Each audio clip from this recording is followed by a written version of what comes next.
Yo! What's up? Good morning mga pre! Alright, kamusta?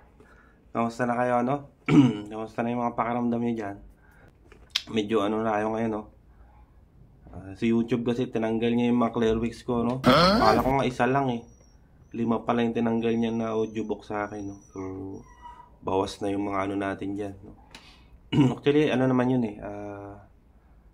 Wala na yun sa YouTube eh. Tinanggal na ng YouTube yun. Ako na lang meron nun.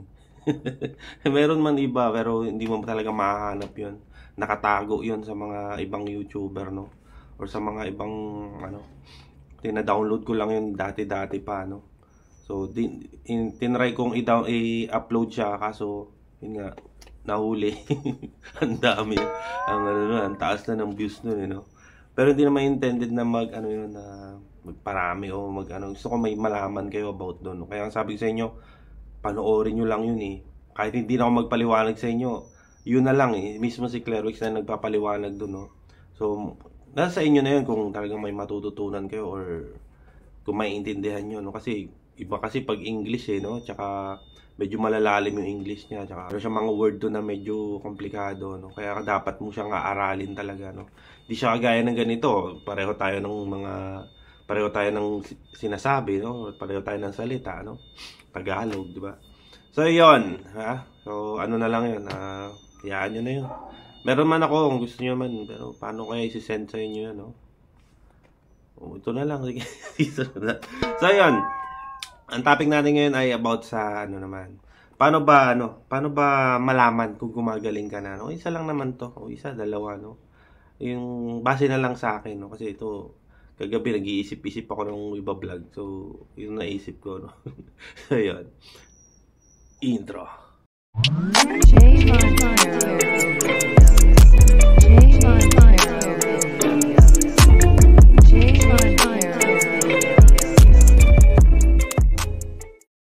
So, yun na nga no, mga pre, no? Paano ba natin malaman kung gumagaling ka na, o nakaka-recover ka na, o na-overcome mo na yung ano? Kasi hindi natin alam eh, no?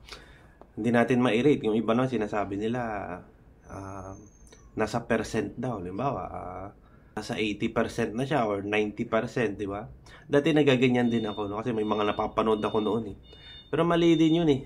Yung mga ganun. Kasi para mo na rin sinabing may limit ka, no? Or yun ang ano, depende na rin sa tao siguro, no? Kung ano nang gusto nilang ano. Kasi wala sa ganun yan eh. Hindi naman sa ganun yan eh. Ang ano natin yan is journey kasi. Ibig sabihin parang nililimitahan mo hanggang doon ka lang. Pag hindi mo na-reach yun, hindi ano, no? Actually, ito nga pala yung bago nating cellphone, no? Nakabili tayo ng cellphone. Medyo malinaw na siya. Kita na yung mga butas sa mukha ko, no? Narayos yan. So, yan. So, alam naman natin, no, na ang paggaling sa anxieties, di naman yan yung madalian, no? Yung tipong pag uminom ka or nalaman mo to, bukas okay ka na or malapit na or ilang linggo lang okay ka na. Hindi ganun eh. Kung may ganun lang, di sana wala na naghihirap nyo, wala na nagko-content ng ganito, no? Na yun lang pala, tapos na, di ba? Isipin nyo na lang sa akin, di ba? Ilang videos na nagawa ko, no? Almost 2 years na ako nagbablog, no? Kung noon pa na, isang video lang gagawin ko, okay na lahat, no? Kung malaman ko lang yun. Hindi ako naggaganito, nagki-Clearwix ngayon, no? Kasi yun lang ang paraan eh, di ba? So, hindi natin masasabi yun, no? Ang paggaling kasi gaya sa atin, no? Mga hindi naman nagagamot, no? Tamang accept lang, di ba? Tanggap natin kung ano yung nakapakiramdam, mga kaisipan yan, mga sensation sa katawan. Kasi nga, alam natin siya, no? Although, sa iba na mga bago pa, no? Medyo litong-lito pa ngayon, no? Proper knowledge lang, no? Dapat lalo lang tayo sa mga tamang, kaalaman na pinapasok natin sa isip. Kasi, mahirap yung, yung, tayo, no? Nanguhula, depende sa nararamdaman natin. Ito kasi, sakit lang ko, itong ginagawa ni ito lang daw eh. Diba? Actually, yung mga ganyan, mga instant relief, wala rin yan eh. Although na okay ka, pero uulit siya, no? Kasi mas maganda yung ina-accept mo siya, na nawawala, na kumbaga, yung sinasabi ko nga dati na dapat hinaharap mo siya, no? Kailangan hindi siya tulog, na andyan siya, lumalabas talaga siya, no? Para mapatunayan mo sa kanya na okay ka, no? Na, halimbawa, sakit ng ulo mo, no? Hayaan mo, lilipas yan. Lagi naman, di ba? Kasi kung hindi yan lumilipas, di, ano na yung ulo mo nga, hindi siguro, sakit-sakit na siguro ng ulo, na-confine ka na. Lilipas yan, mawawala, gagaan. So yun, walang instant, walang agad-agad, wala namang ganun eh. Tsaka yung, bawa, may gamot sa anxiety, isang inom mo lang, magiging okay ka na, o isang linggo, ganun, isang buwan, magiging okay ka na, hindi eh. Kung may ganun, di sana, di ba? So yun, may tamang panahon para sa paggaling, kapatid, no? May proseso kasi siya, hindi siya yung, pag ginawa mo to, magiging okay ka na, magiging maayos ka na kagad. Hindi. Ano siya eh, may dadaanan ka talaga, kapatid, no? Dadaanan mo yung ganun na proseso. Base na lang sa kay Claire Wicks, no? Kasi kailangan mo muna siyang madaanan, no? Tapos mapapractice mo. Hanggang sa humina siya ng humina, gumaan ng pakiramdam mo, no? Hindi natin kailangan ng mabilisan or something na ano dito, no? Kasi dahan-dahan yan eh. Ikaw rin naman eh. Doon na nga pumapasok yung frustration, no? Sa kakainom mo ng gamot, kung ano-anong ginagawa mo, dahil sabi nito, dahil sabi ni ganyan. Tapos, bumalik na naman yung anxiety mo, no? Ganun na naman. O di, paano na? Di ba? Marami ng ganyan ganyan ang nangyayari, no? Kasi nga hindi nila tinatanggap, no. Naman sila sa mga iba't ibang proseso, no. Parang ang ginagawa is na-eksperimentuhan, parang ganun. Subukan ko to. Sige, subukan ko to, ganito, ganyan. Wala namang masama doon, no. Pero nasa sa inyo yan, no, kapatid, no. Kung gugustuhin niyo, no, dahil nga nandito na kayo sa channel na to, no. Di ganito na lang, no. Ano nyo na lang sa akin, no. Dahil kasi alam nyo naman, pinagdaanan ko din, no. Sobrang hirap din naman. Kaya inaano ko na lang din sa inyo, no, na sana yung mga sinasabi ko, no, or mga tinuturo ko, mga pinabanggit ko sa inyo, no, na matutunan nyo rin, no. Kung ano ako noon, kung ano yung ginawa ko, ano yung tamang ganito, di ba? Ilang naman eh. Kasi wala naman tayong ibang ano hindi dito, no, aasahan na ibang tao. Tayo lang din naman, no. Tutulungan dito. So, 'yon, nagdadrama pa. So, yun nga, normalize, no? So, kailangan natin yung utak natin, kailangan natin muna maano yan. Balik natin sa normal yung wala ka namang iniintindi na may masakit sa'yo, may iniisip kang kung ano-ano. Wala namang ganun dati, di ba? Ganun yun. So, paraan para malaman mo kung gumagaling ka na is yung thinking mind yan. Napapagana mo na siya, no? Thinking mind, yung present moment mo, no? Yung iniisip mo na yung nandito ka, nakaupo ka, or nakatayo ka, yan, nandyan ka. Tapos yung mga pumapasok na thoughts is wala na lang sa'yo, no? Kasi, dyan na pumapasok yung, yung knowledge, no? Na, itong iniisip ko na itong mga negative na, wala naman to eh. May lilipas din naman to, wala. Kasi basta pinansin mo yun, what if, mga ganyan, may mangyayaring masama, dahil nakakaramdam ka nun, may matay ka, mga ganyan. Mga baliwala mo na yun. Pag yun ang nasa isip mo, no, na, sige, okay lang to. Wala namang problema to. Yun. Ibig sabihin lang nun, pinapagana mo na yung frontal mo, no. Tawag, sa science, frontal cortex siya tatawag. Gumagana na yun, no, yung thinking mind mo, no. So, yun doon mo na malalaman kung talaga nakaka-recover. Kasi, pinapalakas mo yun eh. Pag-iisip na yun, no, na, itong pananakit na ganito ko, ulo ko, na parang lambot ako, no? Mga sensation sa katawan na may init, tapos minsan parang nangangati, may tusok-tusok, no? Ang nasa isip mo na yan is lilipas yun. Mawawala rin. So, part lang naman. Kasi, once na lumabas yung pakiramdam na yun, na yung isip mo is wala nang paki doon, mawawala yun. Kasi nga, hindi mo na siya iniisip na, hindi ka na nag-iisip na natatakot ka dun. Ganun yun. Di ba? What? So, mahirap siyang i-explain, no? Kasi tayo, iba-iba tayo ng ano no? Pero isa lang din naman ng ano nun, ang pinopoint nun, no? Yung wala ka ng pakialam. Lagi ko naman sinasabi sa inyo, ang recovery is yung parang wala kang pake doon sa pakiramdam na yun, no? Na ito namang ano na to, nararamdaman ko sililipas to. Part lang to ng anxiety ko, okay lang to. Yan, ganun ang recovery, kapatid. Ganun yung, doon mo na malalaman yun, na nakaka-recover ka na. Kung nakakaya mo na yung ganun na pag-iisip, biglang may lalabas sa'yo na what if, sumakit yung dibdib ko, baka hindi ako makahinga dito, matumba ako, mahimatay ako dito.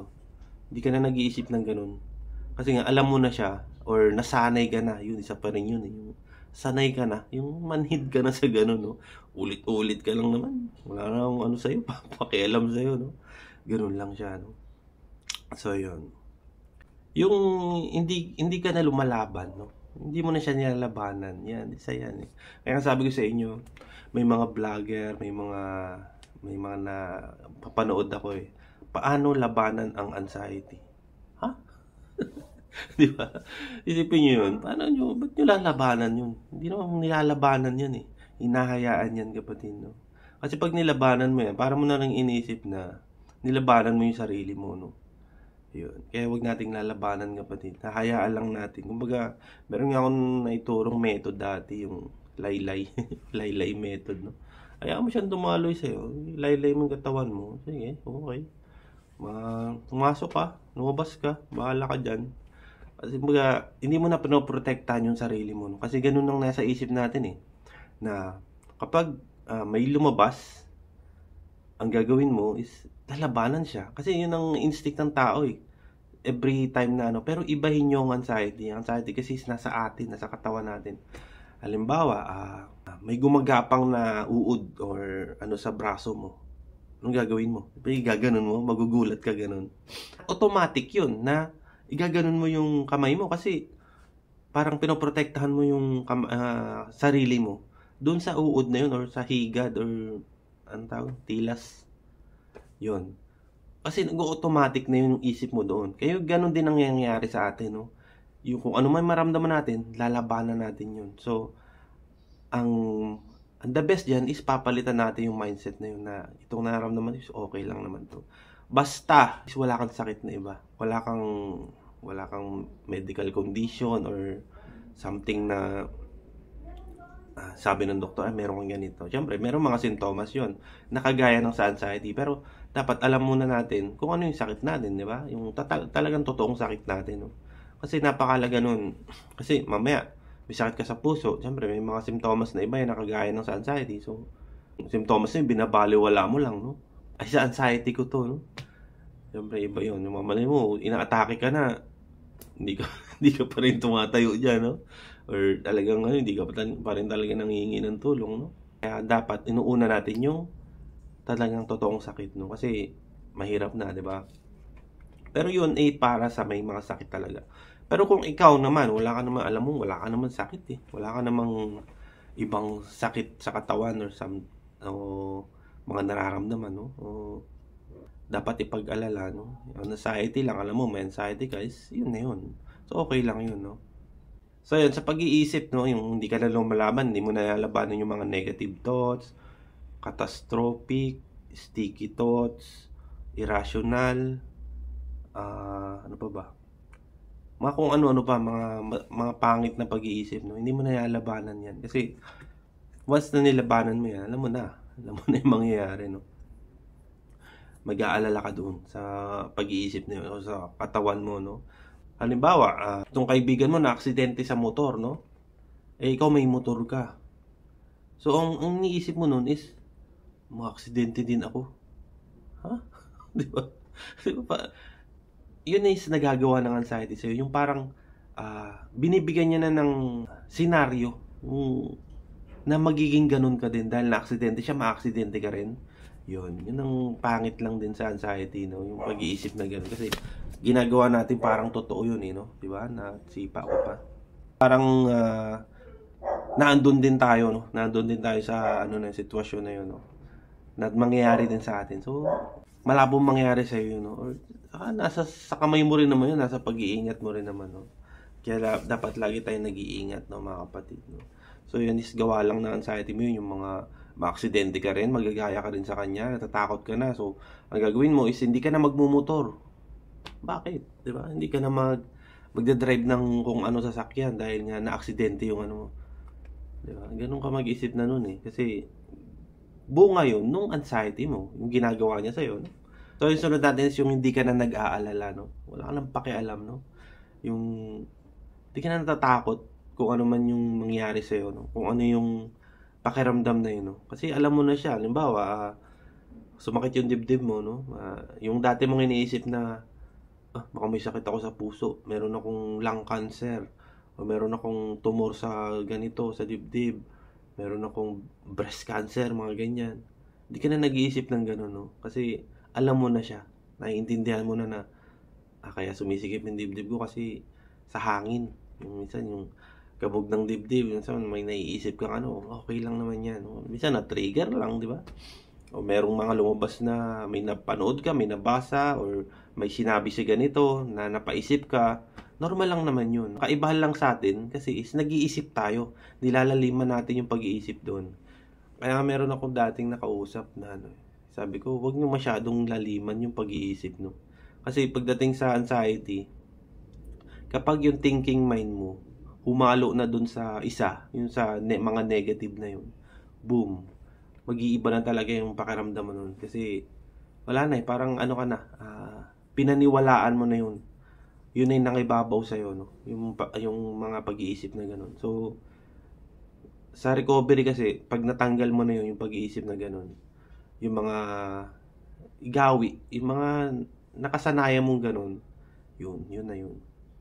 Mararamdaman mo na dati nag-iisip ako ng ganito eh. Dati ganito ako mag-isip eh. Ngayon hindi na. Kasi naiintindihan ko na siya. Yun. Diyan na pumapasok yung knowledge, no? Kasi naiintindihan mo na siya. Nauunawaan mo na, ay, oo nga, no? Kasi as long na natatakot ako, nag-iisip ako ng kung ano-ano, is lalo siyang lumalakas, no? Lalo na sa may mga agoraphobia, yung mga hindi talaga lumalabas, o takot sa tao, takot sa paligid, no?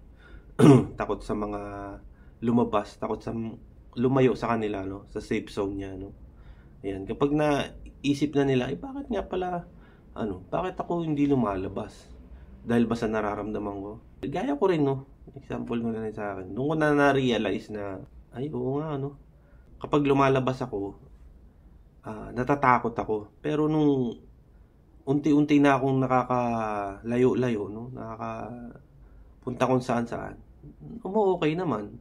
Yung dating mga lugar na hindi ko nakikita, hindi ko napupuntahan is napupuntahan ko na, no? So, nandun yung present ng anxiety ko, pero yung pag-iisip ko na may mangyayaring masama sa akin doon, or may mangyayaring kakaiba sa katawan ko, merong masama mangyayari sa akin dahil doon sa nararamdaman ko is wala na, no? Although nung mga nakaraan meron naman eh. Meron ako nararamdaman pero hindi siya ganoon, hindi siya kagaya dati na may halong takot talaga, takot na takot ako, no? Parang ayoko na, babalik na ako, uwi na ako, mga ganun. Pero wala na eh. Natanggal ko na eh. Bigla na nang maiisip ko na, nandito na ako eh. Nandito na ako sa lugar na to eh. Dati na hindi ko napupuntahan. Yun. Hanggang sa paulit-ulit na lang, no? Yun. Kaya kailangan natin ng practice, no? Yung lagi naman sinasabi ni Claire Wicks eh. Practicein nyo lang yun yung pagharap. Tsaka tatanggapin yun. So yun, no? Yan. Hindi na big deal sa'yo, no? Hindi na big deal yung mga bagay-bagay niya. Wala nang sa'yo yan. Normal lang. Normal na lang ang lahat, no? Yan ang recovery, kapatid, no? Nag-iisip ka na ng maayos, no? Yung naiisip mo na yung present mo na nandito ako. Kung ano man tumaramdaman ko is ayos lang sa akin. Walang problema to sa akin. Dahil, part lang to ng anxiety ko is, kailangan lang yung katawan ko is mag-heal, no? Mag-heal sa paraan niya, sa sarili niya, no? Hindi natin kailangan puwersahin o madaliin. Agad-agad na mawawala yun. Hindi eh. Nakadepende pa rin sa'yo yan, kapatid, no? kung ano yung natututunan mo, no? Kung ano yung mga pumapasok sa isip mo na ganito, ganyan. Is nasa sa'yo rin, no? Kasi ikaw rin makakakontrol niya, no? Yung mga ganyang pag-iisip, no? Kasi tayo, iba-iba naman tayo ng mga iniisip, no? Iba-iba tayo ng mga pumapasok sa isip natin. Kaya, dito lang tayo sa tamang paraan, no? Tamang way para makarecover, no? So, yun. So, yun, sunod natin is yung problema, no? Minsan tayo na lang din ang gumagawa niyan, no? Yung nagiging problema natin. Kasi, ayun nga, hindi natin siya naiintindihan, no? Pero pagdating sa recovery, paano malaman kung nakaka-recover ka na? Yung iniisip mo dating problema sa katawan mo, no? Yung problema sa nangyayari sa'yo, is wala na, no? Hindi mo na siya pinoproblema, no? Nahayaan mo na lang na, nilipas ka rin naman. Dati na ikaw na takot dahil may mangyayaring masama sa'yo, merong kakaiba talaga na lalabas sa katawan mo, no? Magiging, kasi anxiety is future, no? Iniisip mo na mangyayari yung ganun.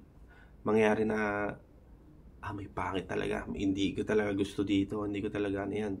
Kaya nade-develop yung mga phobia na yan dahil dun sa pakiramdam na yun, no? So, yun is, nabibigyan natin ng, ng maling interpretasyon, no? So, sana lang, no? Nung mga una-una pa lang. Kung ako naman, kung alam ko na to noon, hindi naman siguro ako nag-suffer ng ganito. Kasi late ko na rin na, no?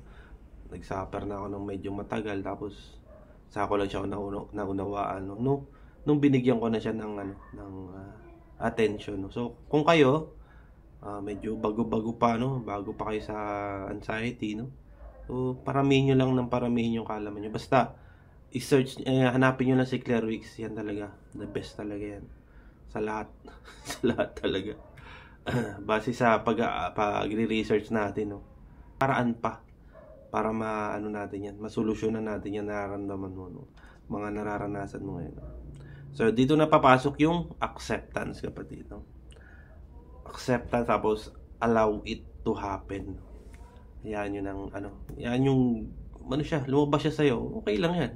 Walang problema kasi inisip mo na itong paraan di kailangan ko tumawid dito, kailangan kong pagdaanan to, okay lang to, walang sa akin to, walang kaso na to sa akin. Kasi kung dati man ako nag-aalala na bagay ganyan is wala na para sa iyo yun, kasi tatanggapin mo na siya, tinatanggap mo na yung pakiramdam na yun na ayos lang to. Yan. Ganyan mo malalaman kung nakaka-recover ka na. Kasi tinatanggap mo na siya, no? Na itong nararamdaman kasi wala naman na to. Okay lang to sa akin, wala na. So yun doon natin malalaman kung talagang nakaka-recover na tayo. Pag yung wala na silang sa'yo, wala ka ng paki doon, no? So yun lang mga kapatid, no? Maraming salamat sa inyong pakikinig dahil medyo pa ako magsalita kayo, no? Sana may kayo doon sa ating topic, no? Kung kayo man ngayon medyo hirap pa, no? Medyo na ngapa-ngapa pa or nagkakala pa ng mga kaalaman, no? Tuloy-tuloy nyo lang yan, no? Kasi ayan yan ang talagang paraan dyan, kailangan natin matanggap kung ano talagang meron tayo, no? Hindi yung pagtanggap na iniisip nyo na tanggapin ko yung symptoms na to kahit na hilong-hilo nang matutumba na ako. Hindi naman sa ganun, no? Tatanggapin nyo siya dahil alam nyo na siya. Ganun lang yun, no? Iba-ibang klase kasi, no? Iba-iba klase ng pagtanggap, no? Sana yung mga nararamdaman nyo ngayon is gumaan na, no? Makabalik na kayo sa dati na normal, maayos lang, no? Walang mabigat, walang problema, walang pakiramdam na ganito, no? Kasi nasa kamay nyo rin ang recovery nyo, kapatid, no? Hindi man to sa sinasabi ko na kailangan ganito, ganyan. Hindi, nasa paraan nyo rin yung, kapatid. Nasa pagsisikap nyo rin, no? So yun lang mga kapatid, no? Maraming salamat sa inyong pakikinig at sana may nag-gets kayo kahit kaunti sa ating topic. At sana magtuloy-tuloy ng paggaling nyo, no? Sana maranasan nyo na yung ganun, yung wala na kayong pakialam, no? Dahan-dahan naman yan, kapatid, Kasi yung mga dati nyong iniisip na medyo big deal sa inyo, wala na lang yun. Yung mga maliliit na lang na pakiramdam is wala na rin sa inyo, no? So yun lang, maraming salamat. Adios.